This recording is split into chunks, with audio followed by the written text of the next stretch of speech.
Hello दोस्तों, कैसे हो? उम्मीद करूंगा सब ठीक होंगे। आज हमारा मॉक टेस्ट है 19वां। इस मॉक टेस्ट में 25 क्वेश्चन रहेंगे। आपने कितने क्वेश्चन ठीक किए, कितने क्वेश्चन गलत किए और कितने क्वेश्चन आपको सीखने को मिले, कमेंट सेक्शन में ज़रूर बताइएगा। चलिए टेस्ट शुरू करते हैं। पहला क्वेश्चन है, जैन धर्म के अनुसार जीन शब्द का अर्थ क्या है? ऑप्शन देखो, स्वामी, योग्य, विजेता, बेड़ियों से मुक्त। बताओ इसका आंसर क्या होगा? दोस्तों इसका आंसर हो जाएगा विजेता। जो जैन शब्द होता है, जीन शब्द जो होता है, उसका अर्थ होता है विजेता। अगला क्वेश्चन है, बौद्ध सतल वैशाली और नालंदा निम्नलिखित में से किस राज्य में स्थित है? ऑप्शन देखो, छत्तीसगढ़, तेलंगाना, बिहार या फिर उड़ीसा। बताओ इसका आंसर क्या होगा?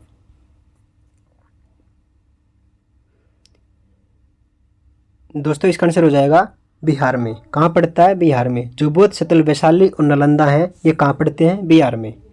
अगला क्वेश्चन है, अष्टमहास्थान का तात्पर्य बुद्ध के जीवन से जुड़े 8 महत्वपूर्ण स्थानों से है। निम्न में से कौन सा स्थान इनमें से एक नहीं है? 4 स्थान दे रखे हैं, एक इनमें से नहीं है। जो 3 है वो बताना है, ये बताना है कि इनमें से कौन सा नहीं है। ऑप्शन देखो, बोध गया, रायगढ़, लुम्बिनी या फिर सारनाथ। बताओ इसका आंसर क्या होगा?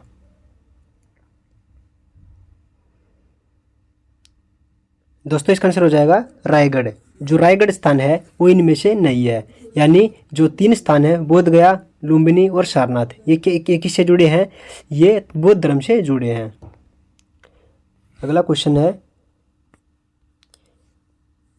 निम्न में से किसने वैशेषिक दर्शन का मूल पाठ लिखा है? बताओ। कनांद ने, पतंजलि ने, शंकराचार्य ने या फिर जैमिनी ने। बताओ इसका आंसर क्या होगा?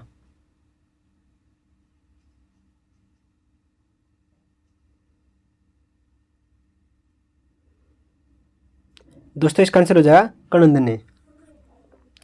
जो वैशेषिक जो दर्शन है उसका जो मूल पाठ है वो किसने लिखा है? कनंद ने लिखा है। अगला क्वेश्चन है, निम्न में से किस स्थल पर भगवान बुद्ध ने 4 महान सत्य अपना प्रथम उपदेश दिया था? ऑप्शन देखो, बोध गया, राजगीर, लुम्बिनी या फिर सारनाथ। बताओ इसका आंसर क्या होगा?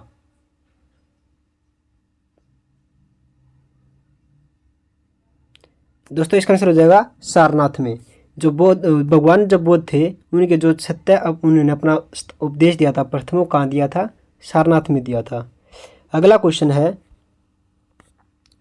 निम्न में से किसको धर्मनिरपेक्ष राज्य कहा जाता है? ऑप्शन देखो, एक वशिष्ठ धर्म का पालन करने वाला राज्य है, धर्म विरोधी राज्य है, धर्मों के बीच भेदभाव न करने वाला राज्य है, या सभी धर्मों को राज्य के धर्म की में मानने वाला राज्य है। बताओ इसका आंसर क्या होगा?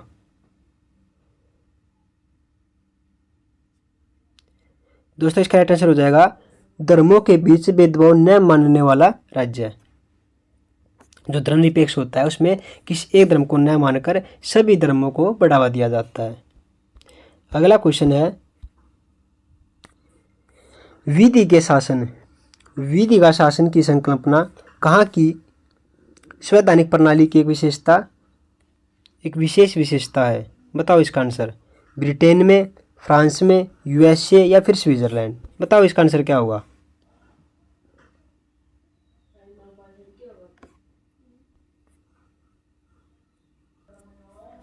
दोस्तों इसका आंसर हो जाएगा ब्रिटेन। जो विधि का शासन है वो उसकी जो प्रणाली ली गई है किससे ली गई है? ब्रिटेन से ली गई है। अगला क्वेश्चन है, आधारित लोकतंत्र किससे संबंधित है? जो आधारित लोकतंत्र होता है वो किससे संबंधित है? ऑप्शन देखो, शक्तियों का हस्तांतरण, शक्तियों का विकेंद्रीकरण, पंचायती राज प्रणाली या उपयुक्त सभी। बताओ इसका आंसर क्या होगा? दोस्तों इसका आंसर हो जाएगा यह उपयुक्त सभी। शक्तियों का हस्तांतरण होता है जिसमें लोकतंत्र होता है जिस देश में, उसमें शक्तियों का विकेंद्रीकरण होता है, पंचायती राज प्रणाली भी होती है। अगला क्वेश्चन है, निम्नलिखित में से किस निर्णय में कहा गया है कि धर्मनिरपेक्षवाद और संघवाद भारतीय संविधान की मूल विशेषताएं हैं? बताओ ऑप्शन। इसका आंसर क्या होगा? बताओ जल्दी। ऑप्शन देखो, केशवानंद भारती मामला, SR बेमई मामला और इंदिरा साहनी मामला या फिर मिनर्वा मिल्स मामला। बताओ इसका आंसर क्या होगा।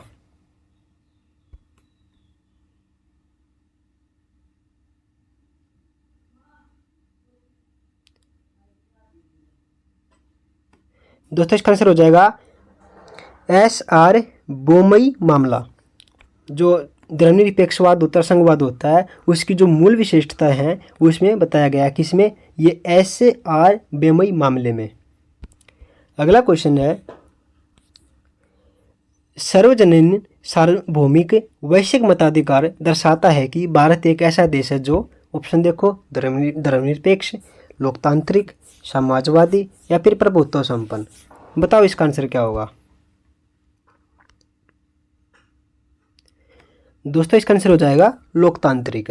सार्वजनीन सार्वभौमिक वैश्विक मताधिकार दर्शाता है कि भारत एक ऐसा देश है जो कि एक लोकतांत्रिक देश है। अगला क्वेश्चन है, निम्नलिखित में से किस महाद्वीप से 3 अक्षांश रेखाएं अर्थात भूमध्य रेखाएं, कर्क रेखाएं और मकर रेखाएं गुजरती हैं। ऐसा कौन सा महाद्वीप है जिसमें तीनों रेखाएं, भूमध्य, कर्क और मकर रेखा गुजरती हैं। ऑप्शन देखो, उत्तरी अमेरिका, एशिया, दक्षिणी अमेरिका या फिर अफ्रीका। बताओ इसका आंसर क्या होगा। दोस्तों इसका आंसर हो जाएगा उत्तरी अमेरिका। जो उत्तरी अमेरिका है उससे तीनों रेखाएं गुजरती है, भूमध्य रेखा, कर्क रेखा और मकर रेखा। अगला क्वेश्चन है,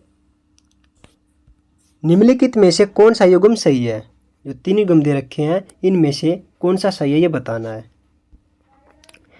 ऑप्शन देखो, 23.5 डिग्री दक्षिणी कर्क रेखा, 23.5 दक्षिणी मकर रेखा, 23.5 डिग्री उत्तर मकर रेखा और 66 डिग्री अटलांटिक वर्त रेखा। बताओ इसका आंसर क्या होगा।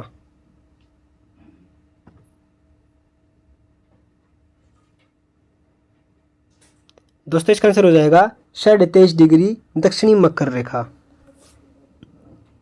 अगला क्वेश्चन है, निम्नलिखित में से किन तिथियों पर उत्तरी गोलार्ध में शीतकालीन अयनात को देखा जाता है। बताओ ऑप्शन। एक बार ऑप्शन देखो फिर आंसर बताना। 31 दिसंबर, 30 जनवरी, 5 अगस्त, केवल एक तथा दोनों, केवल 3 और केवल 2। बताओ इसका आंसर क्या होगा।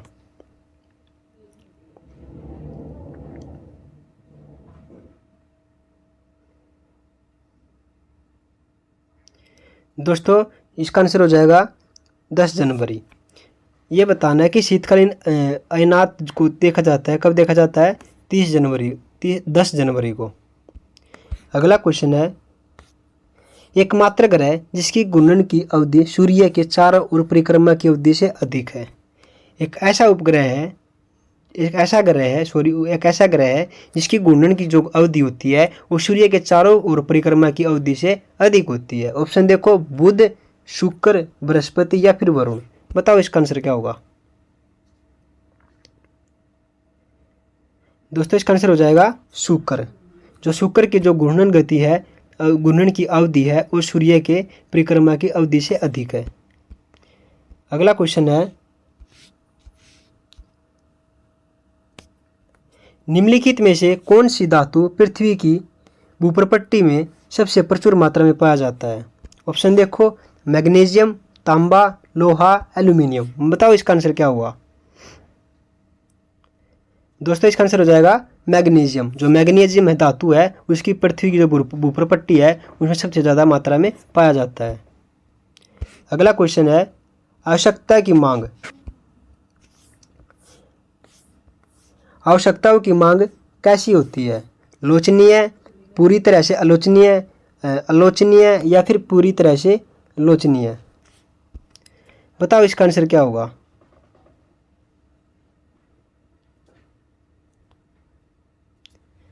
दोस्तों इसका आंसर हो जाएगा आलोचनीय। जो आवश्यकता की मांग होती है वो कैसी होती है, आलोचनीय होती है। अगला क्वेश्चन है, यदि किसी माल की मांग की ऋणात्मक आय लोच है और धनात्मक मूल्य लोच है तो वह कैसा माल है। बताओ। निम्न स्तरीय माल, बढ़िया माल, सामान्य माल या फिर घटिया माल? बताओ इसका आंसर क्या होगा।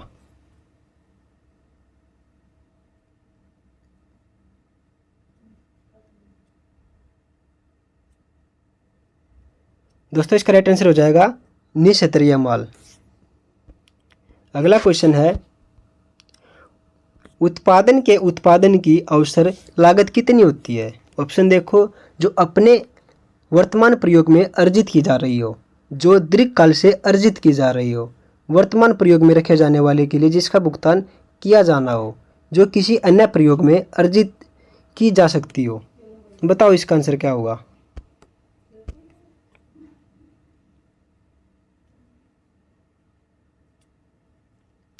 दोस्तों इसका आंसर हो जाएगा जो किसी अन्य प्रयोग में अर्जित की जा सकती हो। अगला क्वेश्चन है, श्रम की मांग को क्या कहते हैं? ऑप्शन देखो, बाजार मांग, प्रत्यक्ष मांग, उत्पन्न मांग या फिर फैक्ट्री मांग। ऑप्शन देखो,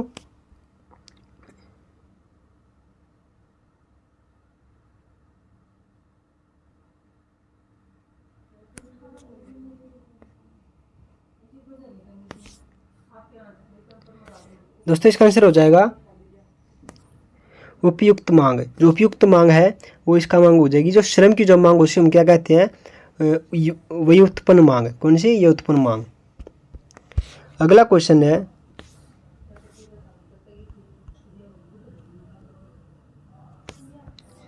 यदि कोई फर्म पूर्ण प्रतिस्पर्धा से अल्पावधि में हानि में चल रही हो तो क्या होगा?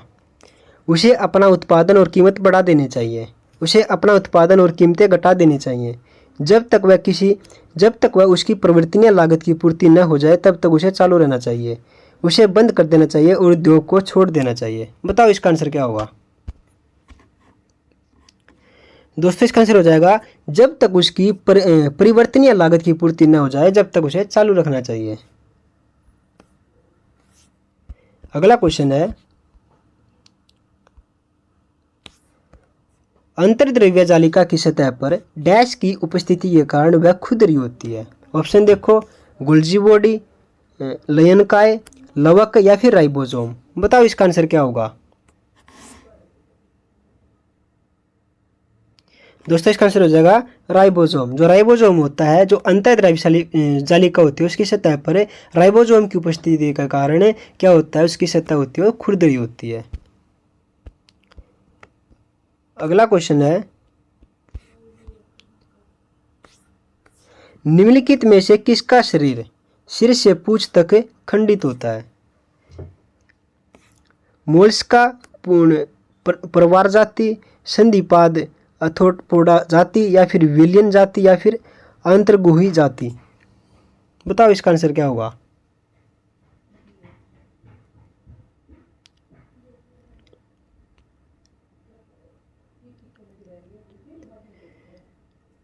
दोस्तों इसका आंसर हो जाएगा विलियन जाति, एनिलिडा। विलियन जो जाति होती है उसका जो शरीर होता है सिर से पूंछ तक खंडित होता है। अगला क्वेश्चन है, निम्नलिखित में से किसके मध्य स्नैप्स अंतराल स्थित होता है? ऑप्शन देखो, दो तंत्रिका कोशिका, मस्तिष्क तथा मेरुरज्जु, दो गुर्दे, इनमें से कोई नहीं। बताओ इसका आंसर क्या होगा।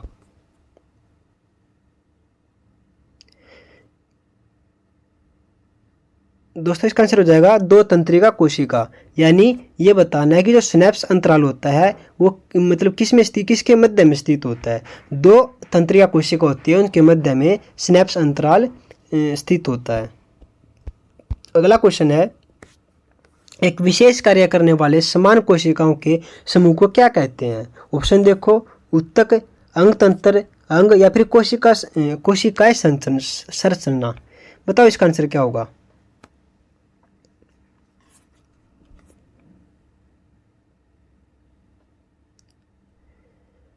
दोस्तों इसका आंसर हो जाएगा उत्तक। एक विशेष कार्य करने वाले समान कोशिकाओं के समूह को क्या कहते हैं? उत्तक कहते हैं। अगला क्वेश्चन है, पौधों के उत्तक कितने प्रकार के होते हैं? बताओ। ऑप्शन देखो, 3, 5, 2 या फिर 6। बताओ इसका आंसर क्या होगा। दोस्तों इसका आंसर हो जाएगा 3। जो पौधे के उत्तर कितने प्रकार के होते हैं? 3 प्रकार के होते हैं। अगला क्वेश्चन है, सॉरी क्वेश्चन 25 रहेंगे। आपको आपका कितना स्कोर किया इस टेस्ट में ये बताना है, और कमेंट बॉक्स में ज़रूर बताइएगा आपने कितने क्वेश्चन ठीक किए, कितने क्वेश्चन गलत किए और कितने क्वेश्चन आपको सीखने को मिले।